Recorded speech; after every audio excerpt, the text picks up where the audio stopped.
Үзэгч та бүхэн амлан айлтгая. Би сэтгүүлч Бадарчин жаргалмаа. За энэ нар үзэгч та бүхэндээ уулзахаар студидээ байгаль орчин ногоо хөгжлийн дэд сайд тулгайг өрсөн байгаад урилгыг хүлээн авч хүрэлцсэн танд талархлаа илэрхийлье. За баярлалаа. За тэгэхээр үзэгчд маань сайн мэдж байгаа 3 дугаар сарын 3-ны өдрийг за дэлхийн одоо амьтан ургамлыг хамгаалах өдөр болгон тэмдэглэдэг байгаа. Энэ өдрийн хүртэл байгаль орчин ногоо хөгжлийн яамнаас минь тодорхой хэдэн ажлуудыг хийж хэрэгжүүлсэн байгаа.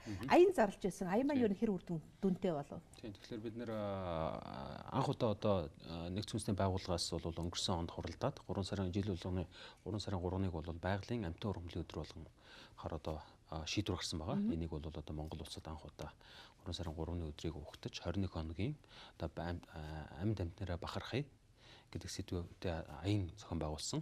Зорилго нь бол одоо амьтны тухай хууль тогтоомчийг иргэдэд хүргэх, мөн одоо олон нийтийн байгууллага, хэвлэл мэдээллийн байгууллага тэр дунд одоо цахим ертөнцид үйл ажиллагаа явуулж байгаа улсуудаа бол бас тэр айныг дэмжиж оролцохыг уриалсан байгаа. Энэний хүрээнд бол одоо 20 гаруй телевиз, хэвлэл мэдээллийн байгууллагууд мөн одоо цахим ертөнцийн төрөл бүрийн одоо сонирхлын бүлгүүд гэх юм уу тийм ээ. Монголчууд маш идэвхтэй оролцож энэ аяны хүрээнд бол нэлээд хэдэн ажлуудыг хийлээ. Тухайлбал дурдах юм бол одоо янз янзын байдлаар агнсан амьтнараа одоо гайхуулж тийм ээ өгсөн амьтантай зураг авахуулах энэ үйл ажиллагаа бол эрс буурлаа. Энэ ийм одоо үйлдэл гаргасан хүмүүс маань одоо иргэдийн дундаас одоо нийгмийн дарамт шахалт гэж байдаг. Маш их одоо шүүмжлүүлж тийм ээ бас тодорхой сануулга авлаа гэж ойлголоо гэж бодож байгаа. Мөн одоо амьтантай холбоотой ан хийсэнтэй холбоотой зөрчлүүдийг ямар хуулийн хариуцлага хүлээдгүү, торгуул хүлээдгүү талаар бол бас маш тодорхой сурчлагаануудыг явууллаа. Амьтныг хэдийд агнж болдгоо, хэдийд агнж болдоггүй, ямар амьтныг агнж болох уу гэдэг талаар бол бас дэлгэрэнгүй мэдээлэл хүргэсэн. Тэгээ энэ аян маань цахим ертөнц маань, хэвлэл мэдээлэл маань бол одоо нэг аймгаар хязгаарлагддаггүй. Монгол даяар явж байгаа учраас 21 аймгийн одоо хэмжээнд бол нэлээд өргөн дэлгэр царууратай ажил болсон. Зөвхөн тухайлбал одоо зарим аймагуд бол маш идэвхтэй оролцсон. Зарим газар бол бөхчүүд энэ төр цуглаад ангийн бууга одоо ан хийхэ болёо хэвэл амьдаар нь бахархъя гэдэг хэмжээгээр уриалга гаргаад зураг тууц тийм ээ тараах эргээд одоо юу гэдгийг сурчлагын материалууд өгөх гэх мэтчил маш олон ажлууд хүрээнд хийгдэл дээ. Үнэхээр захим ертөнцийн одоо агнсан амьтнаар гайхуулан бахархаж байгаа тэр зураг багассан байж болно. Үнэхээр амьдрал дээр энэ 25 анги таслан тосгож чадсан бол. Тэгэхээр энэ дээр таны асууж байгаа асуултанд яг одоо тодорхой гэдэг юм уу бас яг зөв асуулт л та. Өөрөөр хэлбэл энэ мэдэгдэж байгаа одоо зөрчлүүд хэдэн хүн мэдэгдэж байгаа юм. Тэгэхээр бид нар бас тодорхой судалгаа хийж үзсэн. Судалгаа хийж үзэхэд бол нийт одоо Монгол улс бол өөрөө өргөн дэлгэр нутагта газар сайгүй амьтан байдаг. Тэгэхээр тэр болгоныг хянаад ээж чаддгүй. Зөвхөн илэрцийн судалгаар тогтооход бол нийт зөрчлийн нэг дөнгөж 10% нь бол мэдэгддэг гэсэн ийм одоо судалгаа байж байгаа. Мэдээж тэр статистикийн судалгаа. Тэгэхээр 10% мэдэгддэг. Тэгээд тэр 10% дотроос нөгөө өөрсдөө мэдгүйгээс болоод гэдэг юм уу хэвлэл мэдээллийн байгууллага сошиал медиа буюу одоо Facebook, Twitter-ээр өөрсдөө гайхуулсан бас хэдүү байх уу тийм ээ. Гэхдээ л тэгж гайхуулж байгааг ямар ч гэсэн зогсоох нь энэ хариуцлага хүлээдэг шүү гэдгийг бас анхааруулах нь эргээд одоо тэрийг харсан, тэрийг энэ мэдээллийг авсан хүмүүс өөрсдийнхөө одоо нөхөрт гэдэг юм, өөрсдийнхөө найз нөхдөд, өөрсдийнхөө аав ээж ах дүүнэрт бас наа чи хуулийн хариуцлагатай байлаа шүү. Та тэгэхээр ханд явах чинь зөв үү буруу юу гэдэг юм уу? Аль эсвэл нутгийн иргэд бас зөв ойлголттой болж энэ ан хийгээд байгаа чинь зөв хийгээд байна уу, буруу хийгээд байна уу? Зөвшөөрөлт юм уу, зөвшөөрлөмүүдийг бас тодорхой болгож өгсөн ийм аян боллоо. Тэрийгэ мэдхгүйгээсээ болоод чоныг таарсан газар нь устгах хэрэгтэй гэдэг одоо 21-р зуунаас өмнө одоо 19-р зуун 20-р зууны үед байгаа юм шигээр бас тэгж агнадаг байсан. Өөрөөр хэлбэл бас зарим тохиолдолд юу гэдэг машинаар чон таараад хөөгөл алж явах хэрэгтэй гэсэн ийм бодолтой байсан бол хүмүүсийн сэтгэхүй бас арай өөр мессеж утсан баг л та. Үнэхээр тэр машинаар чон хөөж авлаж байгаа нөхдүүдийг бас тийм нийтээр жигшүүлсэн тийм ээ.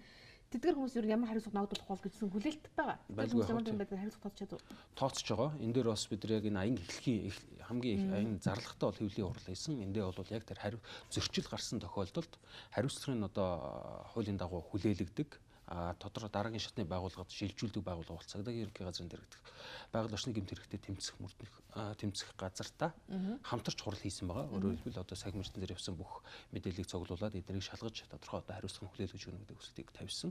Тэд нар маань ч гэсэн бас энэ тал дээр бас ажиллаад тодорхой хүмүүсийн хариуцлагын захиргааны арга хэмжээ авах нь аваад явуулсан. Эрүүгийн хариуцлага хүлээхээр хэрүүдийн бол шинээр хэрэг нэгээд прокурорын газарт одоо явуулсан. Прокурорын газраас шүүхтэр очиод эцсийн байдлаар шүүхтэр эрүүгийн хэрэг учраас таслагдах хэвээр. Энэ талаар бас хүмүүс их гомдолтой байдаг л да. Өөрөөр хэлбэл одоо энер хүндтэй гэдэг юм уу, эрх мэдэлтэй мөнгөтэй улсууд одоо дуртай газар очиж ан хийгээд тэрэн дээр хариуцлага хүлээдэг, зөрчил гэдэг юм уу, торгуул төлбөр нь бага байдаг гэсэн юм тавьдаг. Тэгэхээр энэ дээр бол би ч гэсэн санал нэг байна.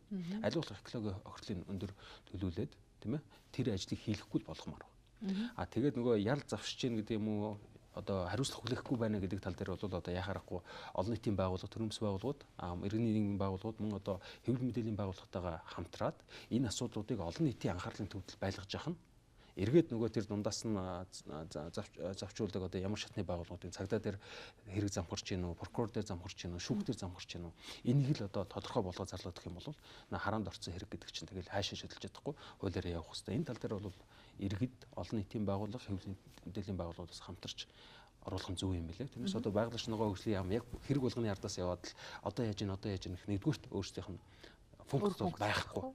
Тэгвэл энэ тал дээр бид нар хэвлэл мэдээлэлээр дамжуулаад олон нийтийг энэ талд уриалж оруулах маягаар бол ажиллаж байгаа. Үнэхээр олон нийтийг уриалсан дуудах олон нийтийн шахалт дарамтыг тухайн одоо тулгаач нарт үзүүлэх тийм ээ тэр зүйл бол заашгүй хаа. Гэхдээ хамгийн ихэд тулгаач нартаа нүрд тулдаг нөгөө ойн байцаагч, ангийн байцаагч нарт маань тэр нөгөө сошиал медиа чинь байгаа билүү? Сошиал медиа яг одоо сошиал медиа залуучууд гэдэг юм уу илүү хотод байгаа улсууд илүү хэрэгжилж байгаа. Тэгэхдээ одоо шил хулгайн ан хийж байгаа, хулгайн анги одоо хөдөө гадаа явж одоо автомат буугаар гэдэг юм уу ингэж яадаг улсууд бол ихэнх нь бас хотод байдаг л да. Өдөө орон нутг байхыг үгүйсэхгүй. Гэхдээ ихэнх нь бас орон нутгад амьдарч байгаа жишээл насраа хан хийцэн юм улсууд байна. Тэр улсууд бол тэндээ байгаа ангаа тоо зүсээр нь мэдчихээн. За энэ тэр үед нь тэдийг нагнж болно, тэдийг нагнж болохгүйг мэддэг л дээ. Тэр олноор нь одоо жоох ёс зүгүү гэдэг юм уу? Ан агнах гэхээсээ илүү одоо баг аллаг хийж байгаа гэж хүмүүс хэлж байгаа юм хатуу байлгад. Энэ улсууд маань ихэнхдээ л хотоос одоо маш хүчтэй машин хэрэгтэй, өндөр хүчин чадалтай буу зэвсэгтэй очдог л доо. Тэгэхээр энэ хүмүүсийг бас тэр шахалт руу оруулах тийм ээ. Одоо нөхөр чинь гэдэг юм уу найз залууч анд явлаа гэж байгаа бол өөчөө зөвшөөрлөө авсан уу?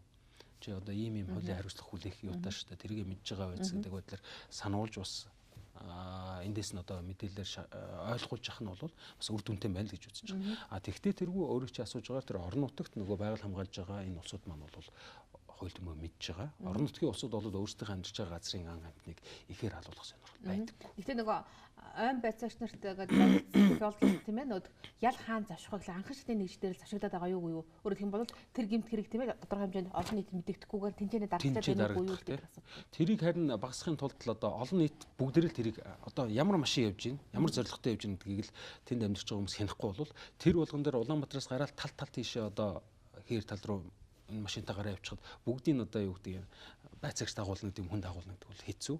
Мэдээж бид нар өөрсдийнхөө салбарт ажиллаж байгаа хүмүүс төр бол маш хатуу шаардлага тавина. Энэ манай салбарт ажиллаж байгаа улсууд ямар нэгэн байдлаар хувилдаад тийм ээ одоо байцаагч гэдэг юм уу байгаль орчны байцаагч нар хувилдж байгаа бол энийг иргэд харин иргэд биднэрт мэдээлэх юм бол бид нар тэн дээр маш шуурхай тодорхой арга хэмжээнд авч байгаа л да хатуу хариуцлагатай утсан. Ийм зүйл байдгүй. Өчтөр гайл дээр яригдчихсэн. Гайлын байцаагчийг нутаг сэлгүүлэн тийм ээ бомб сэлгүүлэн ажиллаж байна. Ингэснээр бас тодорхой хэмжээнд ажил сайжирч байна гэсэн мэдээлэл өгчээсэн. Түүнтэй адилхан тухайн орон нутгийн ойн байцаагч нь тухайн иргэдтэй найз нөхөд болчихсон ямар нэгэн байдлаар энэ хэргийг илрүүлэхгүй байх тийм тохиолдол юу байдаг? Байна. Тийм тохиолдол байна.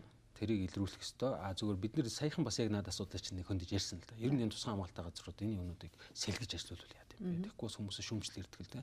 10 хэдэн жил, 20 жил энэ газар ажиллаж байна. Одоо гавьтай гэдэг юм уу, нүдэнд харагдахаар юм хийхгүй байна гэдэг шүүмжлэлүүд ирж байгаа. Тэгэхээр энийг бол бид нар судалж байна. Зүгээр онцлог нь бас манай байгаль орчны салбарт ажиллаж бас шинэ цоошин өөрөөр бодлого болно л да. Тэр бол ихэнх нь одоо нутаг орондоо бас олон жил нутагчсан амьдэрсэн тэр нутгаа мэддэг голцол одоо тэндээ их насаар амьдэрсэн улсууд байгаль хамгаалагч энэ төр болдог л доо. Тэрнээс одоо нөгөө яг одоо юу гэдэг томилгоор гэдэг юм одоо нөгөө зөвхөн нөгөө гайлын хаалган дээр суугаач гэдэг юм орж гарч байгаа хүн шалгах тэр чинь бол хаач ус ийжлэх юм байхгүй. Гэтэл байгаль хамгаалагч нар шил алтан нуруунд амьдарч байгаа нэг хүн бол нэг өөр амьдралын хэв маягтай тэнд хамгаалдаг. Тал нутагт амьдарч байгаа нэг өөр, ойд амьдарч байгаа нэг өөр. Яг биологийн юунаас хамаарат өөр байгаад байна. Тэгэхээр энэ судалж үзэх л асуудал. Энэ хулгайн амтай холбоотой галт зэвсгийн тухай хууль нэмэлт өөрчлөлт оруулах заашгүй шаардлага байгаа гэж ярьж ирсэн л да. Энэ ажил ер нь ямар хөө? Галт зэвсгийн хууль бол төслийн шатанд явж байгаа. Их хурлаар одоо энэ хаврын жолгоо эхлэхээр яригдах хуулиудын нэг байгаа. Энд бол манай байгаль орчны яам бол маш өндөр ажил бүрдэл өгч тодорхой саналуудаа өгсөн. Бидний саналаа доор тусаад явж байгаа. Энэ саналуудаас тухайлах юм бол одоо Монгол оронд нийтдээ 46,000 орчим бүртгэлтэй буу байна гэж байна. Тэ иргэдийн гард. Энэ 46 мянгаас одоо 94% нь ангийн зориулттай гэж бүртгэсэн. Бусд нь бол яг нэг одоо өв уламжлал гэдэг юм уу, дурсгал гэдэг юм уу, цуглуулгын, гойлын гэдэг юм байна те. Байлдааны бог оруулахгүй шүү дээ. Энэ ч одоо сэргээ юм дэж. Энэ 42-3 мянган бүгд ангийн зөвшөөрлөлтөй анчттай гэдэг юм уу, агнах сонирхолтой хүмүүс төр байж байгаа. Тэгэхээр нөгөө одоо саяны сошиал медиа дээр гарсан ер нь энэ зөрчлүүдийг хараад байхад бол ер нь ан хийх гэж юу гэдгийг зүгээр л одоо зугаа гарах хэрэгсэл юм уу? Үнэхээр сонирхол хобби байх хэрэгтэй юм гэдэг бид нар одоо цэг тавих болжээ. Бодлого шинжлэх цаг болсон. Энийг бол энэ галц зэвсгийн хууль тусгасан байгаа. Тухайлбал яа тусгасан гэхээр бид нар машин барихын тулд жишээлбэл жолооны сургууль сууж үнэлэх авдаг тийм ээ. Яг энтэй ижилхэн хэрвээ та ангийн буу эзэмших гэж байгаа бол анчны сургалтын заавалж суу. Тэ тэр ямар хугацаатай байгаа тэр дөрвөн сургуулиуд хийг. А тэр нь суусныхаа дараа энэ бас нэг ямар ан хангах гэж байгаа. Ямар этиктэй байх хэвээр, ямар хууль дүрм журмыг биелүүлэх хэвээр гэдгийг ойлгосон дараа ангийн буугаа эзэмшиш. Одоо бол 18 билүү 21 нас хүрсэн дурын иргэн буу эзэмших хэрэгтэй. Тэр энэ шинэ хуулийн залтаар бол одоо тодорхой сургалтанд хамрагдсан, тодорхой наснаас дээш тийм ээ эрүүл ийм хүн одоо 3-аас 6 жилийн хугацаанд нэг удаа тэглгүй явах тийм нэг удаа одоо буу худалдаж авах гэдэг юм эзэмших. Тэгээд ингээд ийм маягаар зааж өгч байгаа. Түүнээс гадна хамгийн том оруулж байгаа нэг бол ан хийн гэдэг бол одоо автомат буугаар шүршиж энэ хайг бол хэлтгүү тэр бол одоо хамгийн яс зүг алга хийж байгаа гэж ойлгож байна. Тэгэхээр энэ дээр ангийн бууны төрлийг тодорхой зааж өгье Монгол улсад. Бусад улсууд ч гэсэн байдаг. Тухайлбал одоо манайд хийж байгаа одоо автомат сайга гэдэг буу байж байгаа тийм ээ. Энэ сайга гэдэг бол АК-47 гэдэг бууг 2 дугаар дайны хэрэгжилсэн бууг сайжруулах гаргасан хувилбар ан зориул. Оросуудын одоо өөрсдөө нүүлдэрж байгаа буу шүү дээ. Тэгэхэд Оросууд өөрсдийнхөө нутаг дэвсгэр дээр энэ буугаар ан хийхийг хориглолцсон байна. Автомат буу. Тэгэхэд Монголд хэрэглээд байдаг. Тэгвэл одоо энийг зэгцлэе. Ер нь ан хийх гэж байгаа хүн бол тэр андаа ч гэсэн одоо нэг удаа зогтох гэдэг юм уу тийм ээ. Энэ болцоог нь олгож өгч байхын тулд олноор нь халуулах юм бол дайцсандаа одоо хүүгэндээ 5 сумтаа гэхдээ автоматар биш гараар цэнгэлдэг. Цэнгэлэх хугацаа чинь 5-6 секунд болно гэдэг чинь нөгөө амьтандаа зогтох болцоог нь бас олгодог. Ийм буунуудыг ангийн мууны зэгсэлт гэж одоо байгаль орчны сайд одоо хууль зүйн сайд хамтарч батлая. Тэгээд одоо байгаа хүмүүсийн гар дээр бууг бол одоо бүгдийг хурааж авах гэдэг бол бас одоогийн нийгэмд хүний өмч тийм ээ. Тэгвэл тэр буунуудын сумыг нь л одоо хязгаарлая. Сум оруулж ирэх. Тэр буунуудын сум оруулж ирэхийг хориглоё.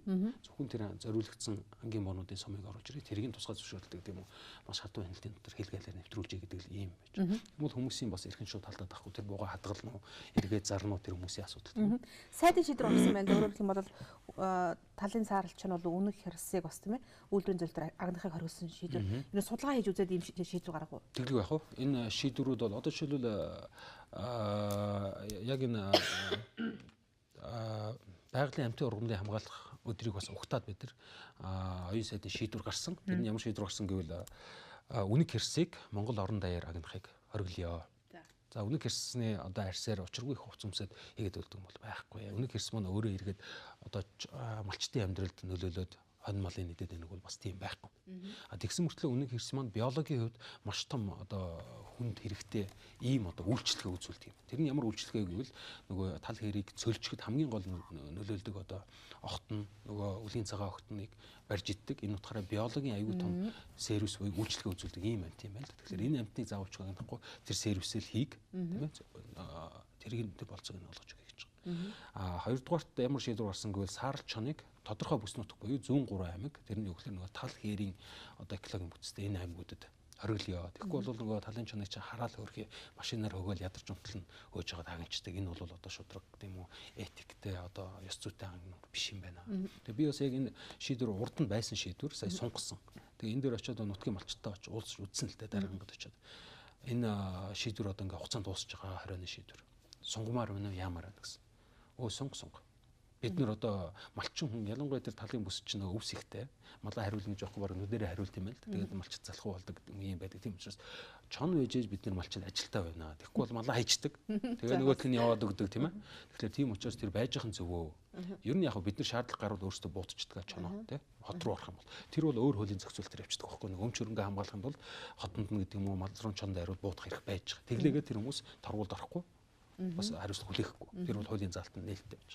Харин тэр тал руу чинь ядг өгөхлөр нөгөө хотоос гэдэг юм уу төв сургууль газраас нэг өндөр машинтай хүчтэй машинтай буутай улсууд очдог. Тэрийг хязгаарлаж байгаа учраас энэ шийдвэр байж хань зөв гэдэг санал хоёрч малчинтай уулзахад хэлж байсан. Тийм учраас бид энэ шийдвэрийг одоо сонгож байгаа, өөрөөр хэлбэл үргэлжлүүлж байгаа. Яг хоо тэр чоныг бол тодорхой улирал заалгүйгээр агнж болдог. Энэ гурван аймагаас бусад газарт бол чоныг улирал заалгүйгээр тодорхой зөвшөөрлийг аваад ахын зорилт дээр агнж бас болохоор байна. За баярлалаа. Миний өнөөдөр чинь байгаль орчин ногоо хөгжлийн дээд сайд тулга байгаа. За бид ярилцлагын хэдэн орон дараа үргэлжлүүлье. За энэ өдрүүдэд байгаль орчин ногоо хөгжлийн сайд оюун за Арабын нэгдсэн Эмират улсын Дубай хотод болж байгаа пэйж Дубай 2014 за ногоон түншлийн чуулга уулзалтанд оролцож байгаа. Энэ талаар ярилцлага өргөжлүүлэх болно. Та ямар ч ажил хөтөлбөр эрхэлдэг хийн ч үж болно. Улс төрч бизнесмен, барилгачин, тариачин, багш ажилтан гэдэг таны амьдралд олон асуулт тулгарх байна. Тэдгээр асуултын хариултыг үйл явдлын гол эзнээс нь таны өмнөөс би асуух болно.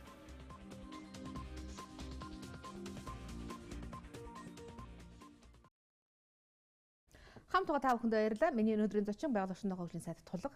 Тэгэхээр энэ өдрүүдэд бас оюун сайд маань Дубай хотноо дэлхийн ногоон хөгжлийн түншлийн чуулга уулзалтанд оролцож байна. Тэгэхээр Монгол улс бас пэйж хөтөлбөрийн хүрээнд бас дэмжлэг авах боломжтой боллоо гэдэг мэдээлэл байсан л та тодруулчихгүй юу? Тийм. Тэгэхээр өнгөрсөн хавар бол энэ санаачлагаа гарсан. Өөрөөр хэлбэл нэгдсэн үндэсний байгууллагын 4 одоо чиглэлээр үйл ажиллагаа явуулдаг байгууллагууд нэгдээд ер нь өөрсдийнхөө явуулж байгаа үйл ажиллагааг одоо 200 улсад ингэж явуулахаас гадна 2020 он гэхэд 30-аад улсыг яг загвар ногоо эдийн засгтай ус болгоё. Энэ тал дээр өөрсдийнхөө явуулж байгаа үйл ажиллагаа фокуслээ. Тэр 30 улс дээр 200 улсад тарааж ирсэн үйл ажиллагаагаа 30 руу ер нь чиглүүлээ.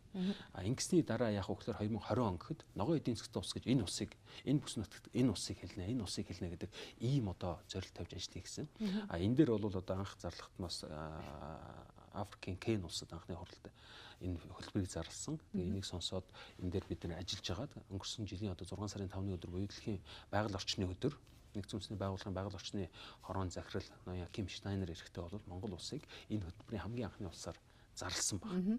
Тэгээ тэр бол одоо тэр санаачлагад нэгдэж хамгийн анхны улс болсон. Одоо энэ хөтөлбөр аль бие ёсоор нээлттэй хийгээд анхныхаа хурлыг одоо төлөвлөгөөгөө гаргах хурлыг гэсэн үг. Арабын нэгдсэн улсын одоо Дубай хотноо зохион байгуулж байна. Энэ хуралд бол Монгол улсаас бас нэлээд том төлөөлөл оролцож байгаа. Манай байгаль орчны сайд оюун, одоо байгаль орчны байнгын орон дараа баяр сайхан тэргүүтэй төлөөлөгчд энэ хуралд оролцож Эрдэнэчимэр, Гамбат, Чулуунбат эд сайд тийм ээ эдийн засгийн хөгжил ингээд хэмжил олон хүмүүс явж байгаа. Тэгэхээр эднэр бол Монгол улсын байр суурийг бас илэрхийлээд бид болоо ногоо хөгжлөөр замнах үнэхээр одоо хүсэл эрмэлзэл улс төрийн хандлага байна. Хэдийгээр уул уурхай бидэнд хөгжлийн одоо хамгийн том юу боловч уул уурхайгаа хязгаарлахгүй харин илүү хариуцлагатай харин илүү одоо байгальдаа нөөцийг хамгийн багаар хамсдуулсан хамгийн одоо үр дүнтэй ашигласан баялагийг ашигласан ийм хөгжлийн замаар бид нар хөгжмөр байна. Тэр нь хамгийн энгийнээр хэлэх юм бол хуучирсан технологи хуучирсан зүйлүүдийг хэдий хямдхан ч гэсэн Монголд хийхгүй бай. Нэгэнд Монгол хөгжөөд одоо хөгжих нь тодорхой нөөц нь байна, болцоо нь байгаа учраас хамгийн сайныг нь хийе гэсэн л ийм зарчим л ер нь бол. Тэгэхээр уул уурхаагаас буюу нөхөн сэргээгдэггүй баялагаас олж байгаа орлогоо эргээд нөхөн сэргээгдэг тухайлбал одоо сэргээгдэгч юм уу гэдэг юм уу тийм ээ. Өөр одоо баялаг бүтээдэг энэ салбар руу бас чиглүүлэхэд бидний одоо хөрөнгө оруулалт ямар байх хэвээр, бидний бодлого төлөвлөгөө ямар байх хэвээр гэдэг хөтөлбөрүүдээ гэдэг юм уу, энэ хөтөлбөрүүдийг яаж хэрэгжүүлэх юм гэдэг ийм төлөвлөгөөнүүд бол энэ гарч ирнэ. Энэ дээр тэр нэгдсэн үндэсний байгууллагын одоо харьяа одоо үйлдвэрлэлийн UNIDO гэдэг нэгдсэн үндэсний байгууллагын одоо үйлдвэрлэлийн хөгжлийн байгууллага, UNITAR гэдэг одоо сургалт судалгаа хариуцсан байгууллага, UNEP гэдэг нэгдсэн үндэсний байгууллагын одоо байгаль орчны хөтөлбөр тийм ILO гэдэг нэгдсэн үндэсний байгууллагын хөдөлмөрийн байгууллага бүгд нийлээд энэ салбарынхаа үйл ажиллагаа Монгол чиглүүлээ. Энэний үр дүнд Монгол улс уул уурхайгаа ашиглаад тэгсэн мөртлөө ногооноор хөгжиж. Монгол улсын энэ дэр их сонь тоонууд байдаг л да. Гадны одоо японочууд жишээлбэл судалгаа хийгээд сэргэрдэгчийн хүчний хувьд бол Монгол улс одоо дэлхийд дээр байгаа бас асар их нөөцтэй орнуудын нэг тий өндөрлөгт байрлсан 300 хоногийн бараг 365 хоногийн бараг 300 хоног нь нарны энерги гэрэлтэй одоо нарны шууд тусгал тусдаг салхины эрчим хүчний хувьд бас маш том нөөцтэй. Тэдний хийсэн судалгаагаар гаргаад одоо Азийн супер грид гэж яриад байгаа. Тэ Азийн супер одоо сүлжээ. Энүүгээр одоо жишээлбэл бид нар тэр ярьж байгаа тэр том төслийг жишээлбэл амбиц төслийг бариад хэрэгжүүлэх юм бол Японы хэрэгцээг одоогийн хэрэгцээг 8 дахин, Хятадын хэрэгцээг 4 дахин эрчим хүчний хэрэгцээг хангах нөөц зөвхөн сэргээгдэх эрчим хүчнээс байж байгаа. Тэгэхээр тэрнээс гадна бид нар нүүрс байж, нүүрсээрээ эрчим хүч үйл.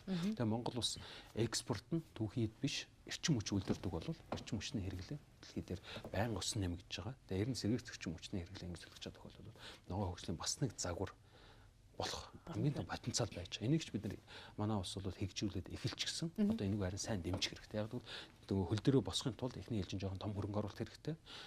Том бодлого хэрэгтэй. Хатуу. Тэгэхээр энэ болгоныг л одоо энэ хөгжлийн хүрээнд суулгаж өгье. Энэ дээр гадны байгууллагууд, дэлхийн улс орнууд биднийг дэмжиж гэсэн ийм байр суурьтай байна. Та сая уул уурхайн гэдэг хоёр ярьсан. Төгөөмөл харахстай арч нутгийн тухай хуулинд зааснараа байгалийн тухайн орон нутгийн одоо байгалийн нөөцийг ашигласан тохиолдолд одоо нөгөө орлогын тодорхой хувийг тухайн орон нутгийн хөгжил зарцуулна гэсэн байгаа шүү дээ. Энэ хуулийн хэрэгжилт юу нь ямар хэмжээнд байна вэ? Тийм. Тэгэхээр саяхан бас нэг одоо 2-7 хоногийн өмнө нөө засгийн газрын хурлаар бид нэр тогтоол батлуулсан. Тэр нь ямар тогтоол вэ гэхээр байгалийн нөөц ашиглаж олж байгаа орлогоос тодорхой хувь гэдэг юм. Тийм ээ 100% биш. Тодорхой хувийг нь тэр байгалийн нөөцийг хамгаалах, тэр байгалийн нөөцийг одоо өшөө буцаж нэмэгдүүлэх, тийм ээ энэ үйл ажиллагаанд зарцуулна гэдэг. Хуучин 2013 оноос төсвийн тухай шинэ хууль хэрэгжиж ирснээр байгалийн нөөц ашигласны төлбөрүүд бол 100% орон нутгад одоо зарцуулагдахаар очсон баг. Тэгтэл энэ орон нутагт зарцуулагдахаар очсон мөнгийг яг нөгөө хуулийн заасны дагуу тодорхой одоо чиглэлүүдэд зарцуулж өгөхгүй байна. 2012 онд байгаль орчны багц сүүл шинжилгэснээр нийтдээ 57 үүрэг орон нутаг байгаль хамгаалалт чиглэлээр хэрэгжүүлэх ёстой болсон. Тэгвэл тэр нь мөнгө заагдаг байсан. Саяны одоо төсвийн тухай хууль дээр нь саяны одоо засгийн газрын тогтоол гарснаар байгалийн нөөц ашиглаж олсон орлогыг зарцуулах журам батлагдсанаар энэ 57 үүргийн одоо 47-д нь санхүүжилтийг орон нутагтаа хийх болцооно гэж байна. Энэ тухайлахад ярих юм бол усны нөөц ашигласан, ус ашигласны төлбөр бол орон нутагтаа орж байгаа. Ус ашигласны төлбөрийн 55% нь усыг одоо эргээд нөхөн сэргээх, тийм ээ, хамгаалах, тийм ээ, усны менежментийн төлөвлөгөө хэрэгжүүлэх зарцуулагдах гэсэн. За ой байж гин, ойн сан ашиглаад одоо ашиглалтын агтлахаа гэдэг юм уу энэ одоо авсан тохиолдолд нийтдээ 80% тэндээс усан орлогын 80% нь эргээд ойг нөхөн сэргээх, хамгаалах энэ зарцуулагдах гэсэн. Тэгээд одоо жишээлбэл тусгай хамгаалалтын газар нутгуун тийм. Тусгай хамгаалалтын газар нутгад жишээлбэл одоо аялал жуулчлал үйл ажиллагаа явуулаад газрын төлбөр төлж байгаа. Тэр төлж байгаа төлбөрийн одоо 30 орчим хувь нь 30% нь эргээд тэр тусгай хамгаалтыг одоо газрыг тогтчуулах, мэдээлжүүлэх, хамгаалах энэ үйл ажиллагаанд зарцуулах хэрэгтэй. Тэгээд дээр нь амтан байна, ургамал байна тийм. Ингээд тодорхой хувь. Одоо 13 оны байдлаар ихэд зөвхөн байгалийн нөөц ашигласан төлбөрийн орлогоос улсад нийтдээ 48 орчим тэрбум төгрөг цугласан байж байгаа чинь 48. Гэтэл тэр 48 тэрбумын хэдэн үн эргээд яг тэр усны эхийг хамгаалах гэдэг юм усны нөөцийг хамгаалах зарцуулагдсан тодорхой биш. Тийм учраас одоо маш тодорхой хуулийн заалт одоо өөрөөр сувгтай болцсон. Энийг орон нутгийн иргэд орон нутгийн одоо иргэдийн хурал засаг даргад шаардлага тавиад за яг ийм байдлаар зарцуулах хэрэгтэй шүү тийм ээ. Хэрвээ та ойгоос мод авч байгаад иргэд ойг мод тарих хэрэгтэй. Тусгай хамгаалалтын газрыг ашиглаж байгаа тусгай хамгаалалтын газрын дэд үтсийг хөгжүүлэх хэрэгтэй. Тэнд цэвэр бохирусны систем тавих хэрэгтэй гэх мэт ингээд маш тодорхой залтууд бий болчихж байгаа. Тэгэхээр энэ хууль батлагдсанараа ямар ч нөгөө батлагдсан олон төлөвлөгөөг одоо иргэд хэрэгжүүлээд явах энэ болцоо нэгдэж байгаа. Хууль батлах хууль хэрэгжүүлэхнийг өөрөлтөө. Тэгээ яг хуулийн хэрэгжилтийн шатанд нь хяналт тавих гэдэг юм уу тийм. Одоо хуулийн одоо тэр дагаж мөрдөх зааварчилгааны юу нэг нарийн сайн гарч хүч чадсан болов уу? Эргээд тэнд саяныхтаар өөрөөр хэлбэл тэр маш тодорхой болчихж байгаа. Одоо энэ эргээд хяналт тавихад нөгөө шилэн данс гэдэг манай шилжлэн засгийн газар ярьж байгаа тийм ээ. Энийний хүрээнд аймаг орон нутгад нөгөө ямар орлогыг хаашаа ямар юм зарцуулах гэдгийг одоо сайтаар ороод бүгдийг үзэх боломжтой болсон шүү дээ. Тэгэхээр нөгөө олсон орлогыг харж байгаа. За усны нөөцөөс тухайлбал энэ 40 сая 13 онд болсон 48 тэрбум төгрөгийн 18 жишээлбэл өмнө говьд. Тэ? Оюутлага 5 ус ашигласнаас болсон. Тэгэхээр говийн бүсэд усны нөөцийг бий болгох тэр судалгаа гэдэг юм уу тэр ажлыг хийхэд хамгийн чухал тийм ээ говийн ус. Тэр утгаараа 18 тэрбум төгрөгийн одоо 55% гэдэг чинь доор хаяж 9-ээс 10 тэрбум төгрөг цэвэр одоо тэр усны нөөц тогтчуулах, булаг шанд үүсгэх тийм ээ цөөрөм үүсгэх зарцуулах хэрэгтэй болчихж байгаа. Тэр бол маш ойлгомжтой энгийн залтууд бий болчихсон. Тэрийг одоо нэг орон нутгийн юун зарцуулсан байна. Иргэдийн хурал ямар шийдвэр гаргаад зарцуулсан байна гэдгийг иргэд хянаад эргээд тэр хуулийг хянах өөрөөр хүн болгонд хянах болцоо бий болж байгаа учраас хэрэгжил тал дээр илүү сайжрах байх гэж харж байна. Нэг зүйлийг сонирхоод асууя. Байгаль орчны байгууллагын оюун иргэний зөргөн байгаа нь та Монголоор дэвсүүлтэн. За ерөнхий нарийн бичгийн дарга Батболд иргэний нийгмийн томоохон иргэний нийгмийн томоохон төлөөлөл гэж би ойлгодог Батболд дарга тийм ээ. Тэгэхээр ерөн зүгээр ажил хийхэд одоо хүрд ерөн хэр амжилттай хэрэгжиж байна. Гэхдээ тэрэн дээр одоо бид нар анх одоо байгаль орчны хөгжлийн яам дээр ирээд л бид гурав суугаад ярьсан. Нэг ямар нэгэн намын асуудал байхгүй харин ч ойлгомжтой. 3 өөр намаас 3 төлөөлөл нь одоо энэ салбарыг удирдах байгаа 3 төлөөлөл бол ойлгоцож ажил болох юм байна. Ойлгоцоод ажиллаж байгаа. Мэдээж одоо юу гэдгийг буруу юм байвал хэн ч гэсэн бурууг нь зөв юм хөвжүүл гуруулаад дэмжээл явж байгаа.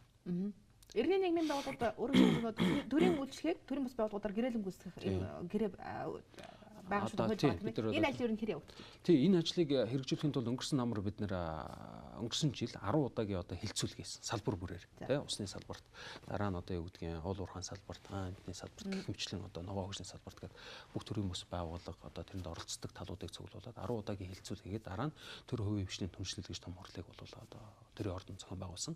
Энэний хүрээнд бид нар одоо манай яамнаас өгж байгаа тодорхой одоо үйлчлэгээ, тодорхой зөвшөөрөл, лиценз, хяналтын энэ юмнуудыг бол мэргэжлийн холбоод төрийн бас байгууллагууд өгөх болцоотой байна гэдэг судалгаа тэр одоо хэлцүүлгүүдээс гарсан.